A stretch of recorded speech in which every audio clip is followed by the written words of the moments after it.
Hi, my name is Chris Hewen. I'm an associate professor of finance in the Ryman School of Finance at the University of Denver. I want to talk to you today about stock screening. How can we implement a stock screen to help us find undervalued and overvalued stocks and profit off of these mispricings? First, let's talk about the goal of stock screening. The goal of stock screening is to reduce down the universe of stocks to a tractable set of stocks for further analysis. We can't do an in-depth analysis of all securities. There are thousands of them out there. But what we would like to do is identify characteristics of good investments that are going to outperform and incorporate those in a screen that is going to output a reasonable number of stocks for us to look at. So how do we evaluate a screen? What are the characteristics of a good screen? I've got 5 thoughts about this. First of all, you need to be able to identify stocks that are investable. You want liquidity in a stock. You want to be able to easily buy and sell it with the transaction costs are low. But not only that, if you're going to try and profit off of mispriced securities that are overvalued, you need to involve short selling. To implement short selling, you reverse the typical buy low, sell high process. With short selling, what you're going to do is you're going to try and identify an overpriced stock, sell it high, and then later buy it back in the future. Short selling involves borrowing something you don't own and selling it at that high price and then buying it back cheaper in the future to repay that loan. Another characteristic of a good stock screen is that you want to identify stocks that are going to be mispriced. You need to find criteria in the screen that are going to help you do that. 3, you also want to be able to find characteristics or criteria in the stock screen that are consistent with your investment strategy. One of the biggest behavioral mistakes that investors make is they're impatient with their strategy. They switch from what is the latest news item, what is the hottest investment idea, and they don't consistently follow a sound investment strategy. So you need to make sure that you're including criteria in your screen that are consistent with a given strategy. 4, you need to basically find those criteria that are going to provide a valuation signal throughout the market cycle, in good times and bad, bull markets and bear markets. And 5, and this is very important, you need to find metrics to include in your screen that are based on a sound economic rationale. Why should this work? And more importantly, why should it work in the future to help you identify mispriced securities? You want something that's not only worked in the past, but it's going to continue to work in the future. So let's look at implementing a stock screen using Capital IQ, which is one of my favorite databases. Let's use Capital IQ to implement an equity screen. In other words, we're trying to reduce down the universe of stocks to a tractable set of stocks that can be closely analyzed. You can see up here at the top it has a tab for screening. And by the way I got to this was I opened up a web browser and went to capitaliq.com. It had my ID and password already entered in, so it logged me in. You may have to log in. When I go to screening, it shows me a list of possible screens in Capital IQ. There are lots of things you can screen on. Companies in general, you can screen on people. There are key developments that you can screen on. You can screen for stocks, fixed income securities, a lot of things, a lot of possibilities here. But we're going to focus on equity screening. So I'm going to click on that, but you can also find equities over here to the left. So how do we start adding criteria to this particular screen? Let me first suggest a couple of these that are going to reduce down the number of stocks out there. And one thing that you can do is add a screen associated with market capitalization.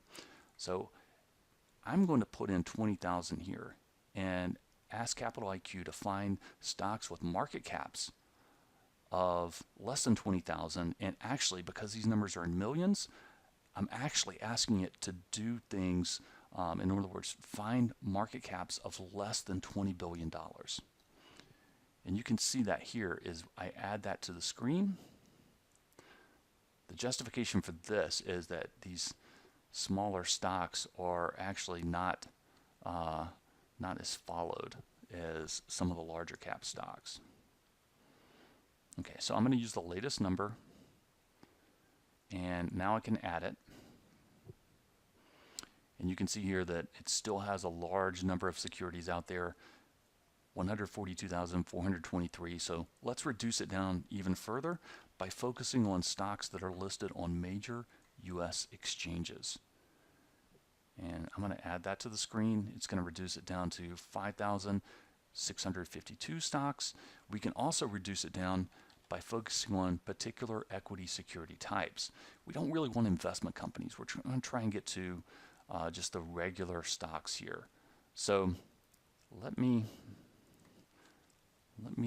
expand this out, and I think this is good because this will show you how you can actually open up the criterion and you can actually exclude particular items. So what I'm going to do is exclude a bunch of more exotic equity types, limited partnerships, ETFs, closed-end funds, depository receipts, and this is basically going to focus just on common stocks.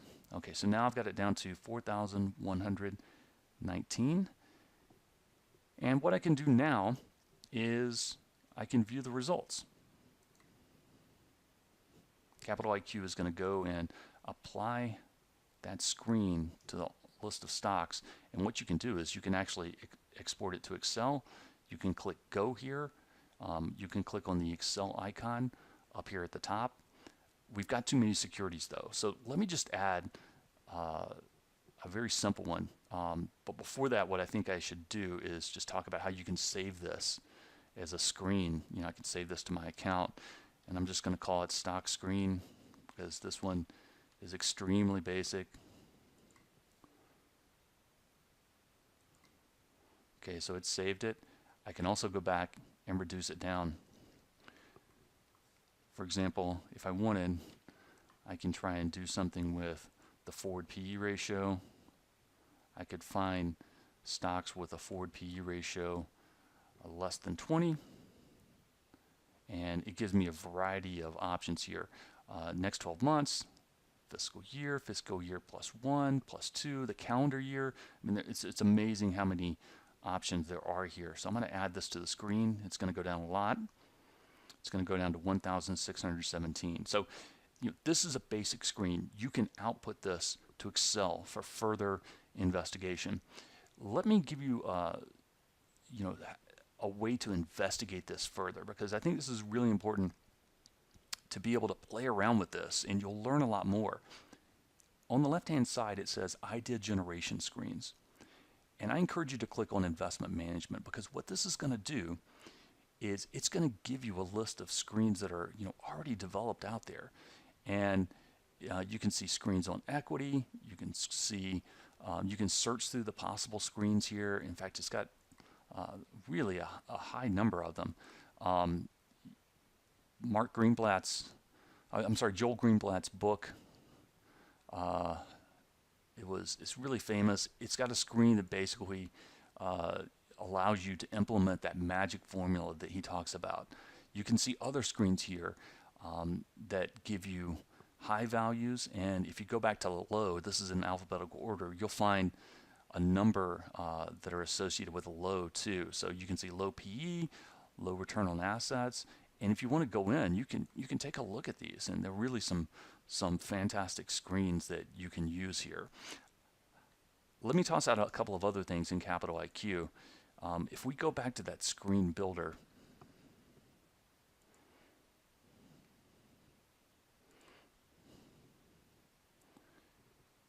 one thing that you can look at is valuation here, and search through the valuation criteria. There are a lot of estimates out there, and so you can find ones that are based on the estimates, which are really quite valuable. So let's go down here and find estimates. You can see estimates down here under financial information, and again, we're just looking for things to include in our screen. You've got consensus estimates, so a lot of possibilities here. You've got surprises, in other words, what was the difference between the actual numbers released versus what analysts expected. If it's a positive surprise, the company has earnings that are actual of a higher number than what analysts actually expected. You can look at estimated growth and just a lot of information right there. Another one is to look at what insiders are doing also. And so let me show you that one. It often helps to just take a look at by searching on the web page, and you can see insider trades right here. Insiders know more about a corporation than almost anybody. They work there on a regular basis. They know it inside and out. You can include screens in terms of the net number of buys, net number of shares bought. I mean, there are all these great options out here. Let me take a look at net number of buys, and let's click on that one.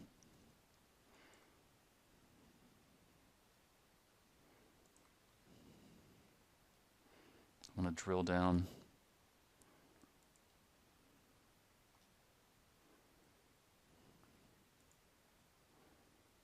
So when I look at insider trades, what I'd like to do is open these things up, and there are all these different trades out there, and the one that I would focus on is open market acquisitions or open market dispositions.